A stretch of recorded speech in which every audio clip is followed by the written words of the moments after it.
Takže první otázka.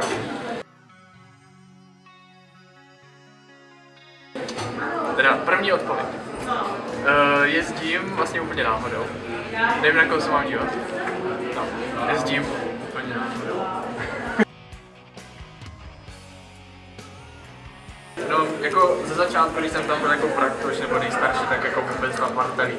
Prostě tou partou opravdě, aby takhle držela při sobě přes veškerý naschvály, prostě mohli se sejít po těch 14 dnech a ještě jednou zaplatit.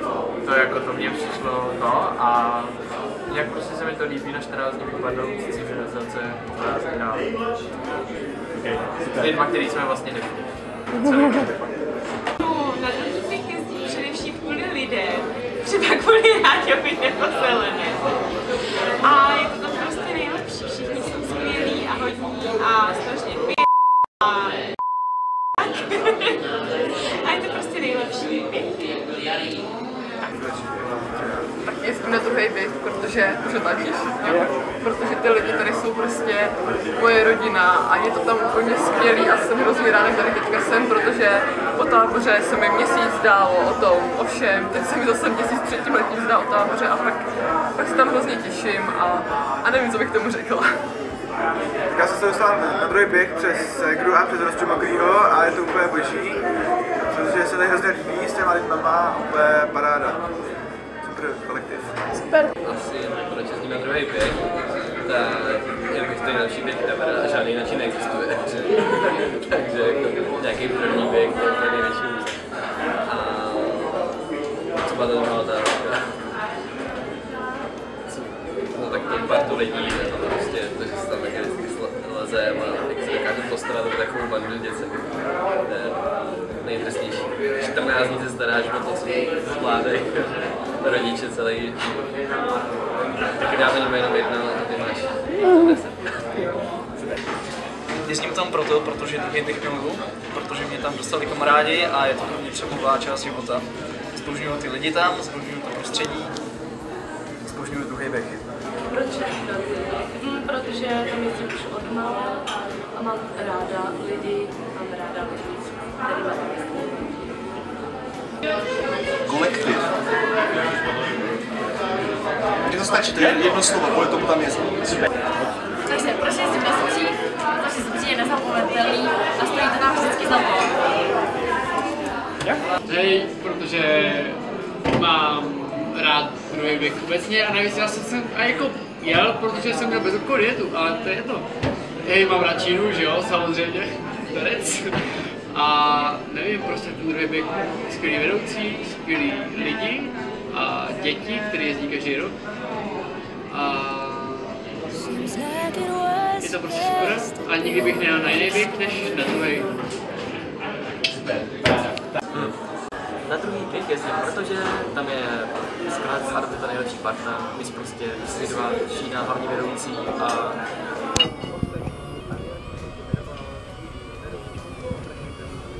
děti, tam prostě úplně nádherně skvělé, jsem tam spokojený, můžu poslouchat od svého mládici, malinké dítě. Užívám se tam, raz tam vrací, každý rok prostě těch 12 měsíců tak počkávám, prostě se to vrátím. Takže asi tak. A ta druhá půlka otázky byla taková, že co máš ráno na Zubří? Na Zubří mám rád to, že to je prostě takový unikátní svět, který prostě není jeden na světě. A asi tak. Jsem tam prostě spokojený a chci tam rád. Mám to rád, Takže jezdím tam, protože tam jsou úplně úžasní lidi. A no mám ráda ty lidi právě, kvůli nim tam jezdím.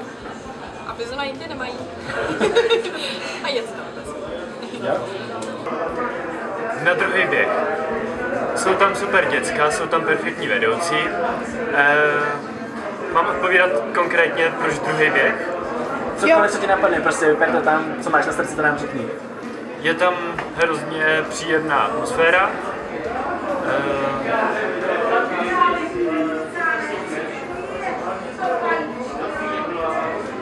Hromada srandy, hromada skvělých lidí.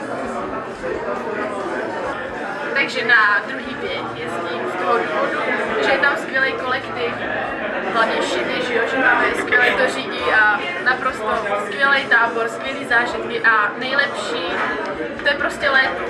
Druhý tábor, druhý běh, tak to je léto prostě. Léto už bych si nedokázala ani bez upřímku představit. Jezdím tam už od malička, jezdím tam 10 let. A bez Šinychovu to není Zubří, protože jezdí vlastně stejně rok jak já. Zubří, větší kolektiv a tak jo.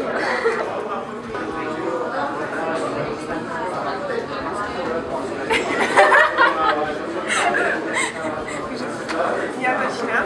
To je úplně jedno. Co? Že s nimi kvůli Šínovi. Do kamery. Já jezdím kvůli Šínovi samozřejmě. To je jasný, jezdíme, protože tam máme nejlepšího bizona. Koupíška. Ne. A doufáme, že s náma pojede i další rok. A další a další a další a prostě další. Super. Rád jezdím na druhý běh, protože mi tam uvaří bezlepkově a miluju to tam. A co máš tady na Zubří? Na Zubří miluju prostě Zubří. A Šíno tebe. No. Tak já jezdím na Zubří, protože je to tam nejlepší, jsou tam ty nejlepší lidi, tak ty tam musíš je taky s náma, protože taky patříš mezi nejlepší.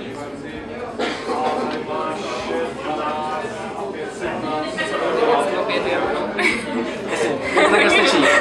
Super, tak. První? Ne. Já první? Ani nevím. Ještě jednou.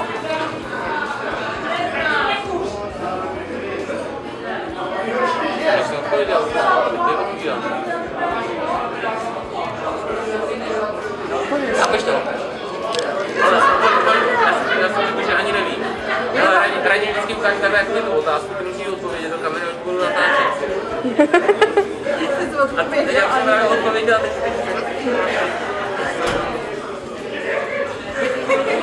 No, protože je druhý běh, Tak asi bylo to. Svou druhou rodinu, kde jezdím už přes 10 let. Mám já. A Zubří jezdím kvůli nejlepší partě lidí a kvůli její party ve stanu samozřejmě. Tak do Zubří jezdím, protože to tam miluji, jezdím tam už od malička a na druhý běh jsem se rozhodla jet, protože mám ráda Šinyho, zůstal mi v srdci už jako malý holce. Tak na druhý běh jsem jel jenom proto, že mě jako vždycky přemluvilo charisma pana Šinkory. Ale taky proto, že jsem tam byl lépe. A co máš teda na Zubří? Co mám rád na Zubří? Na Zubří mám rád to, že je to jedno z mála míst, kde se nestratí. To je pěkný. Děkuji.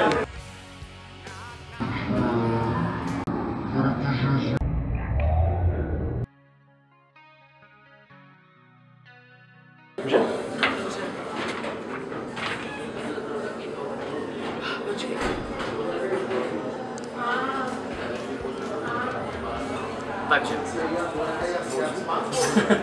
Proč je ten hlavní důvod, proč prostě tam jezdíš každý rok?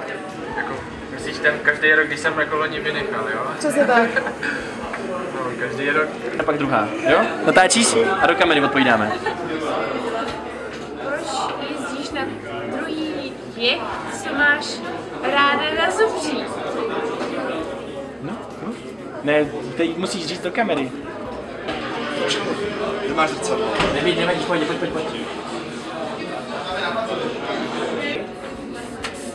Ještě vydrž chvilku. Tej do kamery nám odpověděl na 2 otázky, které jsou na tomto papíře.